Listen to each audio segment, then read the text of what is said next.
Por que os preços do petróleo estão finalmente caindo? Esse é o tema do vídeo de hoje. Se você não me conhece, eu sou a Ledelar, eu sou um especialista em commodities e eu criei esse canal para levar informações desse mercado de uma maneira que você nunca viu. Se você não é inscrito, inscreva-se no canal e ative o sininho para receber a notificação sempre que eu postar um conteúdo novo. E o tema do vídeo de hoje são as recentes quedas do petróleo. Desde aquele dia em que a Rússia invadiu a Ucrânia, dia 24 de fevereiro, nós vimos no próprio dia o petróleo ultrapassando a marca de $100 o barril, e ele veio num rally de alta até atingir valores próximos a $140 para o petróleo a Brent, negociado na ICE, e o petróleo americano, o WTI, ele chegou próximo a $135. Desde essas máximas, ele veio em queda, chegou a trabalhar até abaixo de $100 o barril, e especialmente desde a semana passada, eu estou gravando esse vídeo dia 29 de março de 2022, a commodity ela vem trabalhando a valores muito próximos a $100 o barril, na verdade um range entre $100 e $110. O que está acontecendo no mercado do petróleo?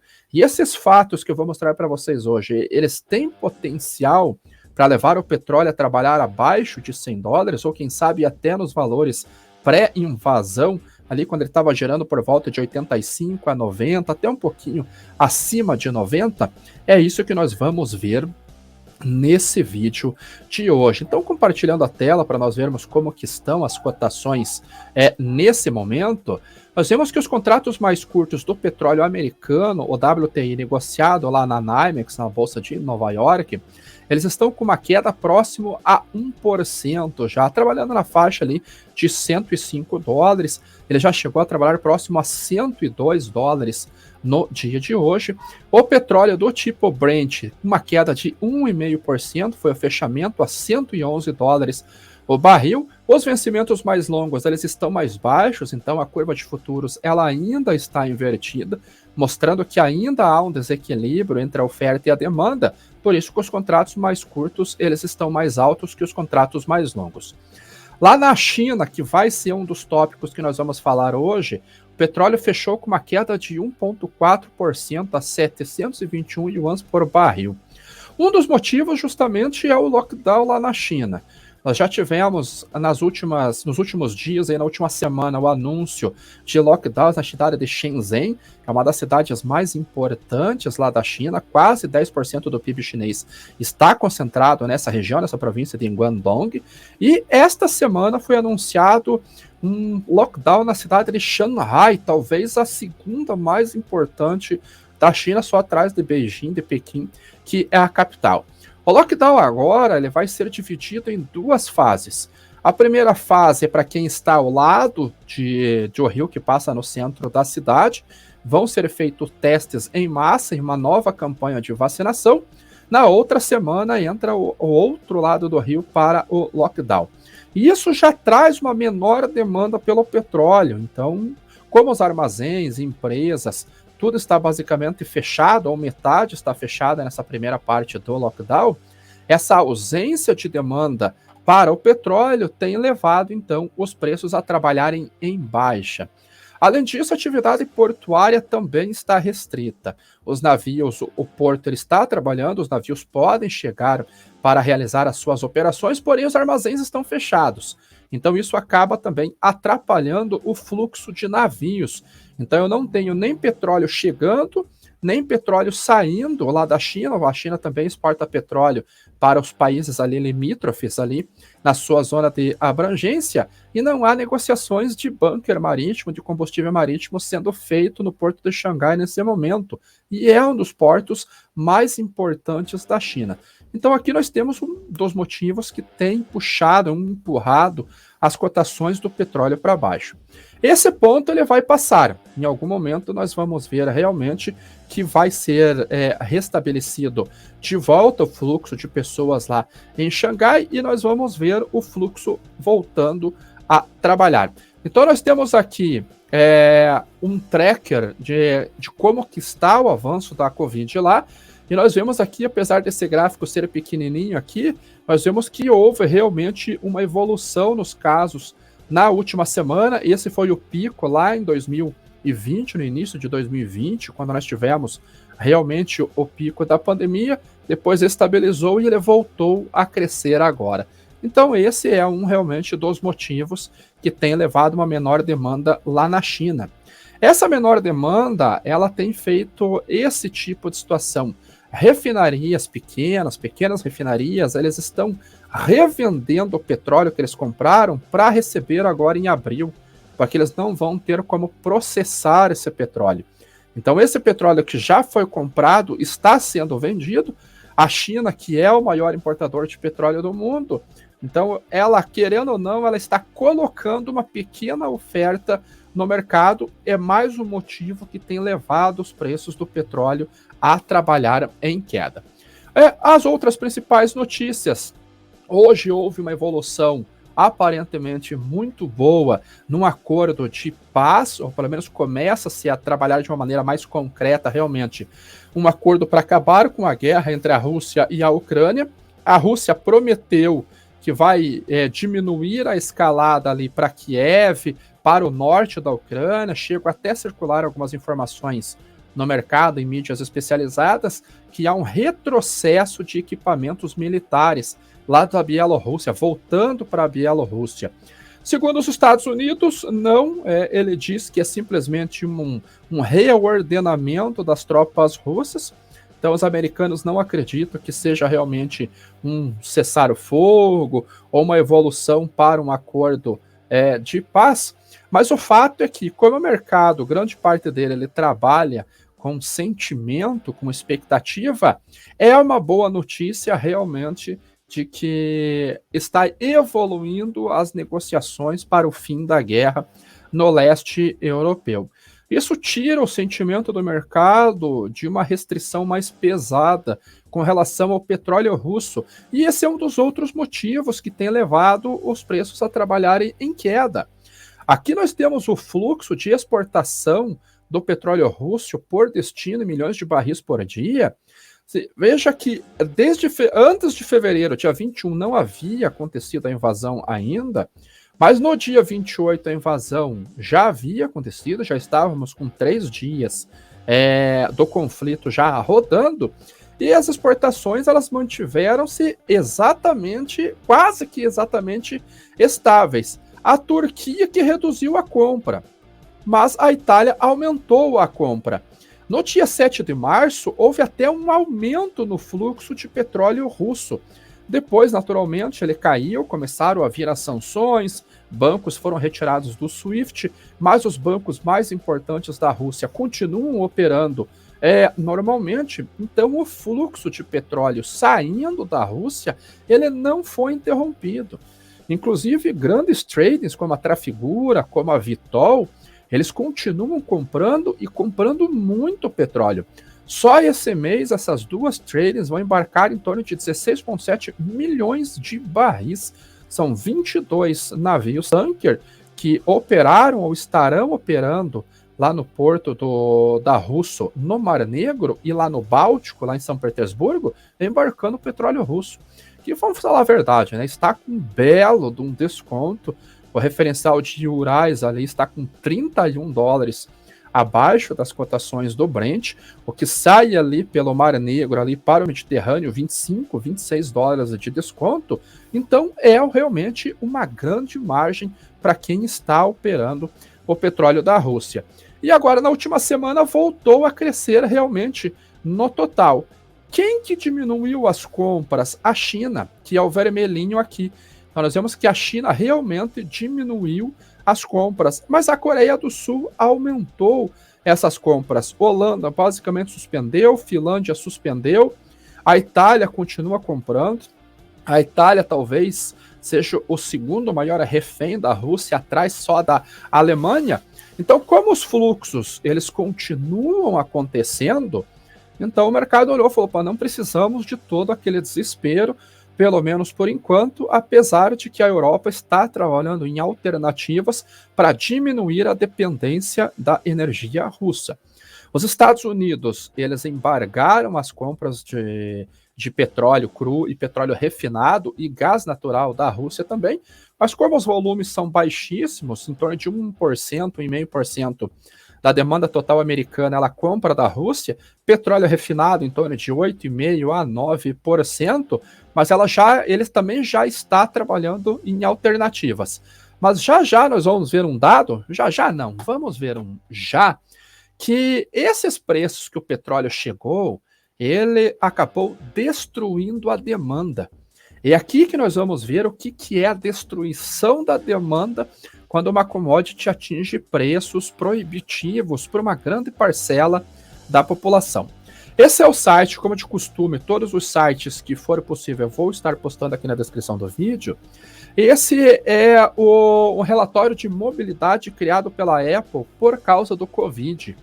E ele vai mostrar, apesar da dificuldade de nós olharmos aqui, a dificuldade de carros, ela aumentou em relação ao início aqui de abril de 2020, mas ele caiu nos últimos dias por causa dos preços da gasolina. Quando nós pegamos aqui no site da SP Global, aqui, esse gráfico aqui é muito interessante, que os preços, a demanda por gasolina, ela caiu na Califórnia em comparação com os outros estados americanos.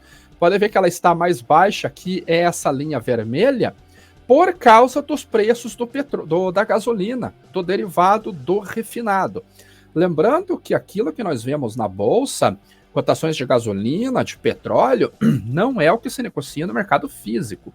Aquilo ali é o preço do contrato futuro. Contrato futuro é um dos elementos de formação de preço. Nós temos bases, nós temos logística dentro desse pacote de referenciais para formação de preços. E essas empresas, elas trabalham com margem. Enquanto as margens estiverem favoráveis, elas continuam comprando e continuam produzindo. Problema é que o produto final, ele tem um limite, que é o poder de compra do consumidor. E a turma lá da Califórnia realmente está sentindo muito no bolso e a demanda já acabou caindo. Então esse site do Gas Price, ele traz a média nacional, os preços da gasolina e de outros combustíveis nos Estados Unidos. Nós vamos ver que a costa oeste dos Estados Unidos é quem tem a gasolina mais cara hoje no varejo. A Califórnia hoje está em $5,91 o galão. Quanto uma média nacional, vamos colocar aqui a média por aqui de 3,80. Então nós temos quase $2, $1,50 mais caro na Califórnia do que a média nacional. E isso tem tirado demanda. E nós estamos nos encaminhando para o pico do consumo, para a sazonalidade de consumo mais forte de combustível nos Estados Unidos, que é o mês de julho. Então nós estaríamos na sazonalidade de baixa agora do petróleo e da gasolina, e já no mês que vem ele começa a subir, tendo a sazonalidade de demanda puxando os preços, porque o consumo acontece 1-2 meses à frente. O problema é que quem que vai conseguir pagar $5,92 por um galão? É quase o mesmo preço da gasolina aqui no Brasil. Segundo a SP Global aqui, isso tem potencial de retirar do mercado em torno de 300 mil barris por dia. Então você veja que os Estados Unidos importam da Rússia 600 mil barris por dia, metade desse consumo foi destruído pelos preços altos do combustível lá só na Califórnia. Então, em outros estados também está muito alto, mas só a Califórnia seria responsável, por causa desses preços, de uma queda de 50% das importações, o equivalente a 50% das importações de petróleo russo que os Estados Unidos deixou de fazer. Então, mais um fator que acaba colocando um peso, empurrando os preços do petróleo para baixo. Olhando o Baker Hughes agora, os indicadores, ela vai medir a quantidade de perfuratrizes, de sondas rigs que estão no mercado. E as sondas, elas vêm crescendo. Vamos ver se esse gráfico ampliado fica bom. Geralmente fica ruim pra caramba. Como eu imaginava, ficou realmente muito ruim de ver. Mas aqui nós vemos essa linha laranja. Aqui está gradativamente acontecendo aumentos quase que diários ou semanais na quantidade de sondas que estão operando. Então a produção americana ela também vem que lentamente, mas ela vem subindo. Então nós temos lockdown na China reduzindo a demanda nesse momento, nós temos o fluxo de petróleo russo continuando acontecendo, por mais que tenha acontecido uma redução, ele continua acontecendo. Nós temos preços altos destruindo a demanda também, retirando essa demanda do mercado, e a oferta, por mais que tenha caído, se a demanda acompanhou essa queda também, os preços reagem para baixo, e nós temos um leve aumento aqui na produção dos Estados Unidos. Na próxima quinta-feira, nós teremos reunião da OPEP. Então, deverá ter um leve aumento de preços de produção, vamos repetir a frase. Tecnicamente, deverá haver um aumento de produção de petróleo para 432 mil barris por dia. Em julho do ano passado, a OPEP colocou um aumento de 400 mil barris por dia, e agora em maio tem um ajuste técnico, vai para 432 mil. O mundo apela para que a OPEP aumente essa produção ainda mais para tentar equilibrar o mercado. Mas a OPEP, ela diz que eles não devem agir de maneira política.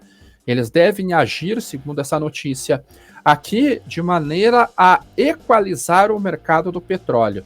Então, se cada país que entrasse em conflito fosse expulso da OPEP, como o Ocidente pede, os delegados aqui diriam que o Irã já deveria ter saído, a Venezuela deveria ter saído, o Iraque deveria ter saído. Então, eles deixam a política para o lado de fora quando eles entram numa reunião da OPEP. Então, talvez venha um leve aumento, apesar de eu achar que eles não conseguem fazer esse aumento, um aumento para 432 mil barris por dia, que deve ser anunciado já esta semana. Aqui fala que a principal fator da queda de hoje foi realmente o avanço nas conversações de paz lá no Oriente Médio. Tem mais alguma notícia aqui? Não tem. Esta daqui eu já mostrei para vocês. Então, basicamente, esses são os fatores que estão levando a uma queda nas cotações do petróleo no dia de hoje. Agora, essa queda, ela vai permanecer? Esses elementos, eles conseguem se tornar fundamentos de mercado e elevar os preços do petróleo abaixo de $100? Eu acredito que não. Na verdade, eu acredito que os problemas lá por causa do conflito com a Rússia estão só começando.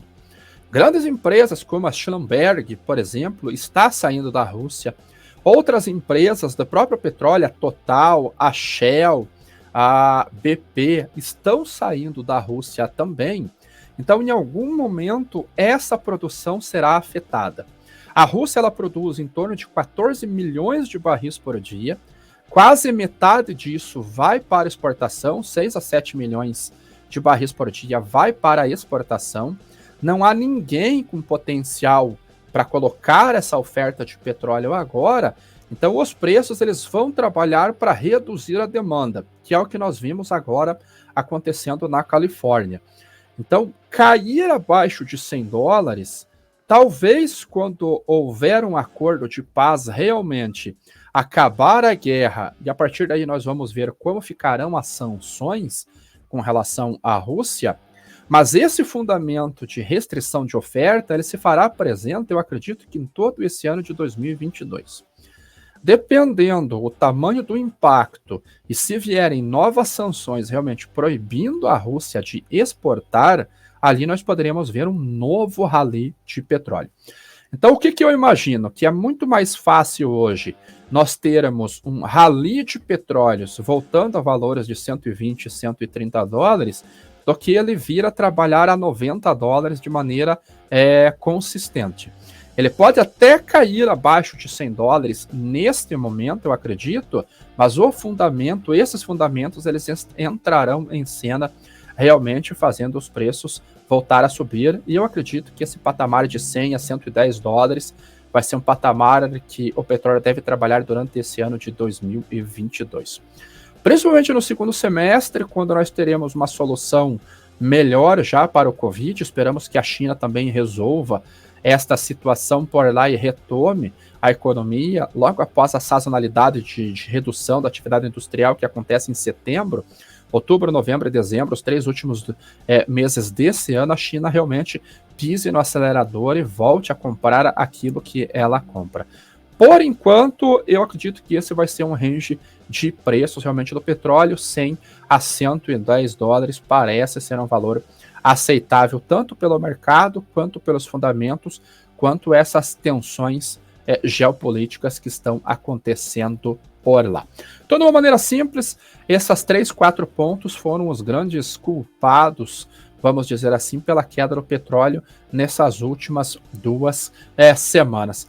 Torcer para que essa situação geopolítica se resolva logo, e seria muito bom se o petróleo voltasse a trabalhar abaixo de 100 dólares para realmente dar um refresco para a inflação global, apesar de eu não ter muita esperança nesse momento. Então, espero que você tenha gostado do vídeo, comente o que você achou, me passe feedback, curta o vídeo e compartilhe para ajudar o canal a crescer. Por enquanto é isso, tchau!